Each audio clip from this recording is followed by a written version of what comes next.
not so long ago. So what year was it? Cox was fired. The Yom Kippur War ended. And Midnight Train to Georgia was the hot single. It all happened the last week of October, 1973. Here again is Stone Phillips. What would you do if your child were desperately ill and no drug or medication seemed to work? You're about to meet a father who refused to give up, a man who defied the doctors and went looking for a miracle. Remarkably, he found one. And now, as John Larson reports, he wants to know why so many in the medical community kept it a secret.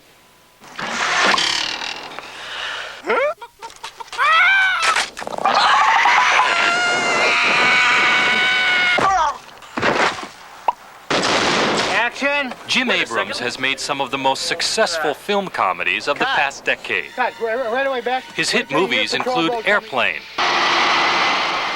Naked Gun, and Hot Shots. But the fun stopped for Jim Abrams just over a year ago. He was finishing his latest movie when suddenly his one-year-old son Charlie began having unexplained seizures. On his first birthday, I was pushing him in a swing out in the front yard, and I noticed his head kind of went like that, and he threw his arm up in the air. Jim and his wife Nancy took Charlie to a neurologist who did a series of tests on Charlie's brain. The tests confirmed the doctor's suspicion. Little Charlie had epilepsy. Okay, Charlie. Okay. But nothing prepared the Abrams for the nightmare to come. Charlie began having many more seizures. Wow, seizure. Sometimes he'd have 100 seizures a day. Another seizure. That's Sometimes Charlie would just go limp. okay. That was a drop seizure. Other times he'd shake. He's stiff as a board right now. The worst kind of seizure. Charlie. Charlie. The Abrams brought Charlie to Dr. Donald Shields, a nationally recognized expert at UCLA, who tried to control Charlie's seizures with anticonvulsant drugs. And then we lost control and just nothing was working. I think he probably had all of the available medications, and we were starting to look at some of the more experimental kinds of medications. Even worse, Jim Abrams says the drugs had a terrible side effect. They were turning his son into a zombie. You pour the drugs down the child's throat, your child's throat, despite the fact there's something inside you that says, wait a minute, this can't be right. You know, Charlie was so loaded. At times he just lived in a car seat. He was so blotto from these drugs that he was essentially non-functional. This little girl is about to have a bad epileptic seizure. There in half an hour. Here she goes. Now, while you're watching her, consider this. New miracle drugs control these terrible seizures in most of the 750,000 children in this country who suffer from epilepsy. Okay, Jess. But for this little girl and 150,000 kids like her, drugs simply don't work. The Abrams feared Charlie was one of these most unfortunate children. After the first drug, then there is only a 10 to 15% chance that the second drug will work, regardless of what that drug is. And the percentages drop from there. Even more frightening, if left unchecked, these seizures can damage their brains, retarding these children forever. So the Abrams were racing against the clock. They had to stop Charlie's seizures before it was too late. They allowed doctors to operate on Charlie's brain, but the seizures continued. They even tried a faith healer, but that didn't work either. This house was filled with tears. All of us, all the time, cried. I mean, Charlie's brother and sister literally, for months, cried themselves to sleep at the foot of his crib because they just had some sort of instinct that they wanted to be near him. His son was slipping away. His whole family was in anguish, and the doctors had no answers. Jim Abrams was desperate. He decided to begin his own study of epilepsy. He attended medical lectures and read every book he could find on epilepsy treatment. And one day, in a medical library, he found something no one had told him about. A book describing a diet that supposedly cured half of the epileptic kids who went on it. And it was like dumbfounding. How could that possibly be? The book claimed that experts here in Baltimore were perfecting something called the ketogenic diet, a diet consisting largely of something most doctors tell us to avoid: generous helpings of fat. Against his own doctor's advice, Jim brought Charlie to Johns Hopkins Children's Center, where he found the man who wrote the book, Dr. John Freeman. At Johns Hopkins, Jim and Charlie also met a 72-year-old dietitian, Millicent Kelly, who had been working with the diet for 40 years.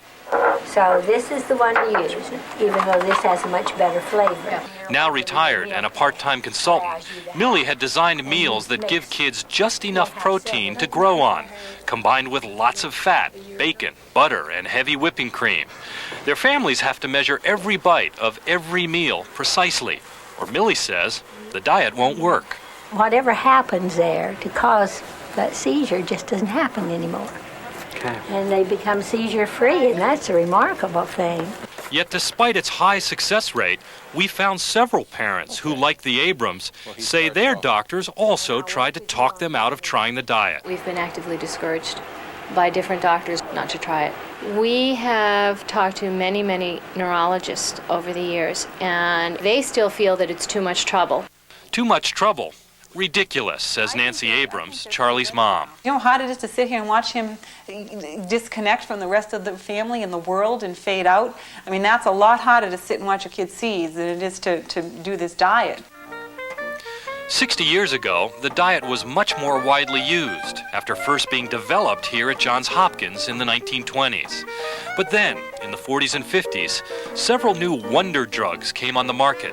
The drug companies made millions of dollars in profits, and doctors stopped using the diet. But all along, Millicent Kelly here at Johns Hopkins and a handful of others kept refining the diet, and there were some real success stories. Be ready! Catch it! Doug Foster is one of them. Today he enjoys a healthy life, including coaching his son's Little League ball team in Virginia Beach, Virginia. But 32 years ago, Doug's prospects looked grim. His constant uncontrollable seizures meant he had to wear a football helmet all day to protect him from sudden falls.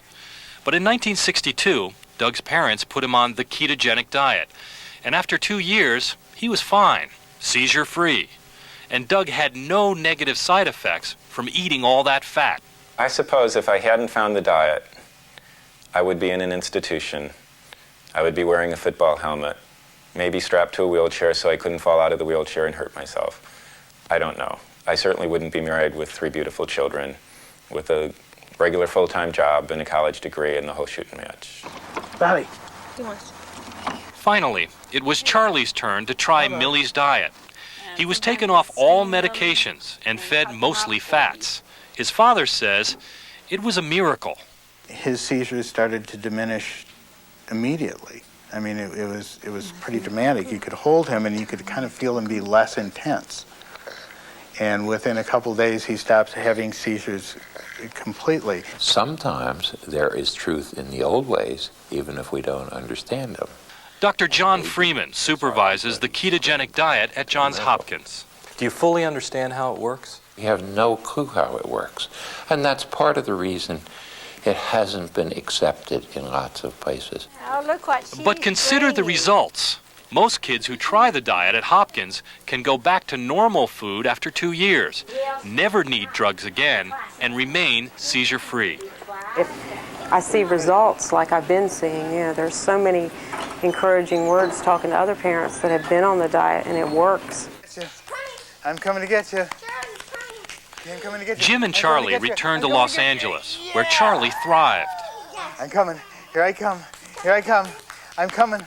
I'm coming to get you. No longer a zombie on medications, his seizures were gone. But the story doesn't end here.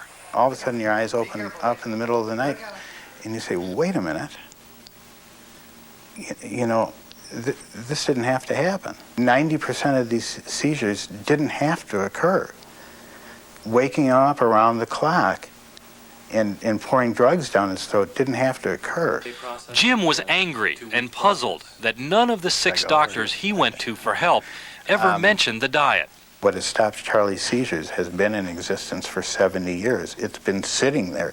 It was waiting for him. You had some knowledge that this diet was probably working back at Johns Hopkins, and yet you dissuaded the Abrams from attempting it. How come? Well, because I don't think we had exhausted all of the medical approaches yet. There were actually still other medications that we hadn't tried yet. Dr. Freeman tells us that 50 to 70% of the patients that come through his doors and get put on the diet have success. Can you think of any drugs in these hard cases that have 50 to 70% success rates? Probably not anything that comes up to that level. So why are modern doctors ignoring this diet? Charlie's own doctor has a surprising answer. There's no big drug company behind a ketogenic diet, and there probably can never be unless somebody starts marketing sausage and eggs with cream sauce on it as a drug. You're saying that in a sense, one of the reasons that the ketogenic diet is not popular at this point is because there's not a big drug company behind it selling it to the doctors. I think that's probably true. I hate to say that, but I think it's probably true. It does not come in a pill form. It cannot be administered with a scalpel. And the only people who profit from the ketogenic diet are the patients.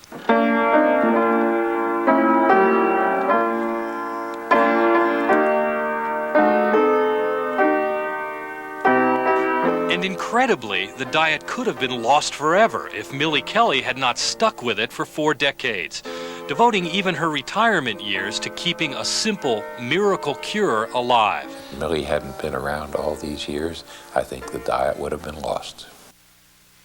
Gone. That's how important she is. Has anyone been invited to a party while they've been on this ketogenic diet? And that's why Jim Abrams is making a new movie. Not a comedy this time, but a film for parents facing the crisis he faced, recording for future generations Millie's precise recipe for the diet that saved Charlie. And your meat can be beef, lamb, veal, pork, liver, fish. And since nobody else was doing it, Abrams personally took on the task of organizing a major medical conference on the diet last month.